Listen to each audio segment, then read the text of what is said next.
సంవత్సరాల్లో పూర్తి చేసే దానికి ప్రయత్నం చేయాలా. దీనికి ఫండ్స్ కానీ దానికి ఏదైతుందో వాళ్ళకి ఇబ్బంది లేకుండా కాంట్రాక్ట్ వాళ్ళకు ఫండ్స్ను డిజైన్ చేంజ్ చేయకుండా ఫండ్స్ని ఏదైతే ఆపకుండా చేస్తే క్లెయిమ్ చేయకపోతే దానివల్ల ఏదైతుందో ప్రజా ప్రయోజనాలు కొన్ని కోట్లాది ప్రజలకు ఏదైతుందో నిత్యం లక్షల మంది పోతున్నారు. ఇది సౌకర్యంగా ఉంటుందని మీ ద్వారా ఏదైతుందో విజ్ఞప్తి చేస్తున్నాను కరీంనగర్. ఎందుకంటే ఇవాళ నిన్న వెరీ క్లారిటీగా వచ్చింది, నిన్ననేమో ఓన్లీ వచ్చింది, ఇప్పుడు ఏంటంటే సేమ్ ఒకటే దాని మీద రోడ్ ప్లస్ రైల్ రెండు. ఇది ఎక్కడో నేను అనుకుంటున్నా మహారాష్ట్రలో ఎక్కడో ఉంది ఒకటే ప్లేస్లో. ఇప్పుడు రాజమండ్రిలో కింద రోడ్డు మీద ట్రైన్ పోతూ ఉంటుంది, డబుల్ పర్పస్ అన్నట్టు. దానివల్ల ఏదైతుందో ప్లేస్ ఎక్వైర్ అవుతుంది, ఇట్ షుడ్ బి ఈజీ. ఇది ఏదైతుందో ఇతర దేశాల్లో ఉన్నాయి, మన దేశంలో ఎక్కడ అనుకుంటున్నాను మహారాష్ట్రలో ఎక్కడ ఉన్నట్టుగా నేను ఎక్కడో చదివాను, గతంలో నాకు ఐడియా లేదు, బట్ ఓన్లీ వన్ ప్లేస్లో ఉంది. అంటే రోడ్ కమ్ రైల్ ఈ మెట్రో రావడం వల్ల సౌకర్యంగా ఉంటుందని మీ కరీంనగర్ ప్రెస్ ద్వారా విజ్ఞప్తి చేస్తాను. మీరు కూడా ప్రజలను జాగృతి చేయడానికి మీరు ఇంపార్టెంట్. ఇది ఇంపార్టెంట్గా పొలిటికల్ మసాలా కాకుండా ఇది అందరికీ లాభం జరిగేది, ఇర్రెస్పెక్ట్ ఆఫ్ పార్టీ, ఇర్రెస్పెక్ట్ ఆఫ్ కమ్యూనిటీ. చిన్న పిల్లవాడి నుంచి ముసలిమానికి ఏదైతుందో ఇది బెనిఫిట్ అయ్యేది. 90% పీపుల్కు ఏదైతుందో బెనిఫిట్ అయ్యేది కనుక దీన్ని ఏదైతుందో ఇంపార్టెంట్గా ఇవాళ ప్రభుత్వ నిర్ణయాలు కొన్ని పత్రికల్లో ప్రముఖంగా వచ్చినాయి కనుక నేను నిర్ణయం ఏదైతుందో చేసుకొని ఈరోజు నిన్న రాత్రి నిర్ణయం చేసుకొని ప్రెస్ కాన్ఫరెన్స్ చేయడం జరిగింది. ఇక రాజకీయాల్లో ఈరోజు కవితమ్మ బీసీ ఏదైతుందో నినాదం తీస్తున్నాయి. జైలుకి వెళ్ళి బయటకు వచ్చినప్పుడు ఏం చెప్పింది? భారత జాగృతి తరఫున దేశమంతా ఉద్యమిస్తా చెప్పింది. ఇది అంతం కాదు ఆరంభం అని చెప్పింది. తల్లి ఏంది ఆ పని చేయక ఏదైతుందో ఈ బీసీ నినాదం పట్టావు.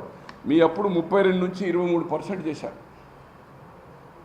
మీ క్యాబినెట్లో కానీ కార్పొరేషన్లో కానీ జిల్లా పార్టీ అధ్యక్షులు కానీ ఎంతమంది బీసీలకు ఇచ్చారమ్మా?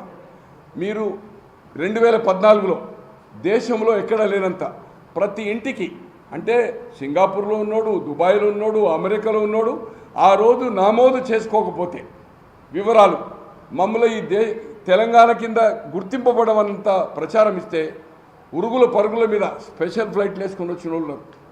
అటువంటిది దాంట్లో ఎంతమంది బీసీలు ఎంతమంది ఎస్సీ ఎస్టీ వివరాలు వచ్చినా మీరు ఇప్పటి వరకు దాన్ని 9.5 సంవత్సరాల అధికారం ఉన్నారు.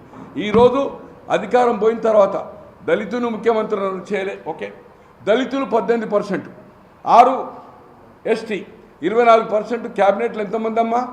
ఒక దళితుడు ఒక గిరిజనుడు మాత్రమే. మహిళ అంటున్నారు, ఇలా మహిళా పర్సంటేజ్ కోసం పోరాటం అంటున్నారు.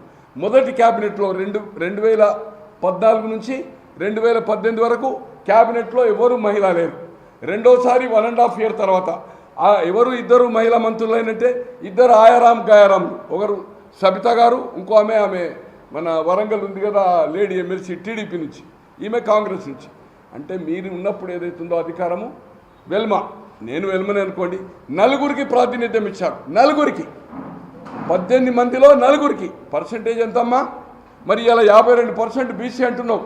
అప్పుడు ఏమైంది? మహిళలు 53% ఉన్నది, ఏమైంది?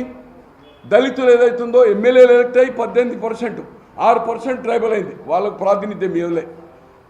ఒకే దళితుడు ఒకే ట్రైబల్ 2 క్యాబినెట్లు అంతే. మొదటిసారి మాదిగ తెగకి ఇచ్చారు, రెండోసారి మన కొప్పులీశ్వర్ మాలకి ఇచ్చారు, బట్ మాదిగకి ఇవ్వలే. ట్రైబల్లో లంబాడకి ఇచ్చారు, గోండుకి ఇవ్వలే. సో ఇటువంటి పరిస్థితి మీరు ఏదైతుందో దయ్యాలు వేదాలు వాళ్ళు ఇచ్చినట్టు. అమ్మ దయచేసి ఈరోజు సావిత్రిబాయి